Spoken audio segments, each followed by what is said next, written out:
can't see me, you Stevie. Wondering how I reach more evolutions than Eevee and make it look easy. What is up, Earth's mightiest subscribers? It's Blerd without fear. Welcome back to the channel. All right, today's video, I wanted to take a moment to talk about some of the things that occurred in Free Comic Book Day's Avengers X-Men #1. As typical with most Free Comic Book Day issues, this was sort of a double issue, but it was really kind of just more of a half of two different stories. But either way, both of these stories were by Gerry Duggan, with the X-Men issue having art by Joshua Cassara and the Uncanny Avengers issue having art by Javier Garron. This issue was interesting because it showcases something that I feel like is very telling about what the future of the Uncanny Avengers is going to be. For those who have not been keeping up, this issue is supposed to take place roughly around the time of the Hellfire Gala event for this year, and what it's setting up is letting us know that there's a big bad out there working alongside Orcas, who for all intents and purposes is referred to as just a man. We never see his actual face, we never see his identity, he never tells us who precisely that he is. The only thing he refers to himself as is just a man, meaning he's just a normal human, to the point that when he breaks into the X-Men's treehouse to steal their Krakoan technology, more specifically using Orcas tech to poison the treehouse and allow him to take the suit that would give him the power of Captain Krakoa. Because for those who have not been keeping up, during the earlier parts of Gerry Duggan's X-Men series, we were introduced to the technology that Forge had created for Cyclops, because around this time, knowledge of mutant resurrection was considered forbidden knowledge for anyone who wasn't mutants. So humans by and large were just under the assumption that the mutants didn't die, or that if they did, maybe they came back some way, but no one really knew how.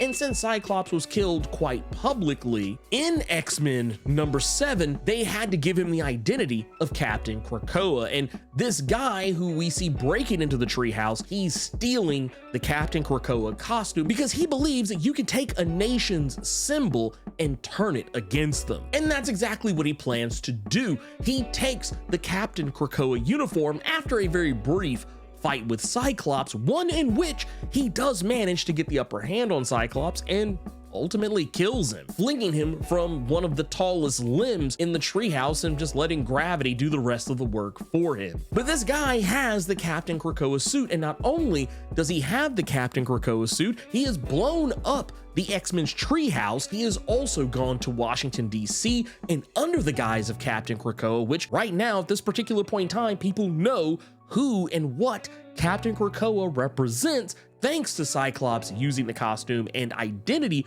for a very brief while. He goes to Washington, D.C., goes straight to the Capitol and commits mass murder, presumably killing multiple politicians in the nation's capital. This is supposed to kickstart a huge wave of anti-mutant sentiment, getting people to believe that Krakoa is out here just willy-nilly killing people, that Krakoa is going after government structures and systems, that Krakoa has decided to go into business for itself and become a very anti-American nation. This is what is supposed to lead to the quotey fingers black eye that Krakoa is supposed to suffer at this year's Hellfire Gala, that all of this stuff is supposed to be happening around roughly the same time. And while I don't think that Gerry Duggan has given us everything that is going to happen at this year's Hellfire Gala event, I definitely feel like he gave us a good taste of some of those things. There's definitely still surprises that we're going to see